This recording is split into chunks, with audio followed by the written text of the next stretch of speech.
জোবাইদা রহমানের জন্ম বাংলাদেশের সিলেটে। তার বাবা রিয়ার অ্যাডমিরাল মাহবুব আলী রাষ্ট্রপতি জিয়াউর রহমানের শাসনামলে বাংলাদেশের নৌবাহিনীর প্রধান ছিলেন। হুসেইন মোহাম্মদ এরশাদের সরকারে তিনি যোগাযোগ ও কৃষিমন্ত্রীর দায়িত্ব পালন করেছেন।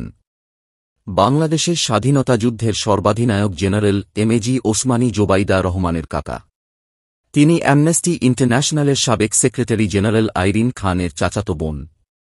১৯৯৫ সালে বিসিএস স্বাস্থ্য ক্যাডারে যোগ দেওয়ার আগে ১৯৯৪ সালের ৩ ফেব্রুয়ারি তারেক রহমানের সাথে জোবাইদার বিয়ে হয়। ২০০৮ সালে তারেকের জেল মুক্তির পর শিক্ষাছুটি নিয়ে তারেকের চিকিৎসার জন্য তিনি লন্ডন যান। বর্তমানে সেখানেই অবস্থান করছেন।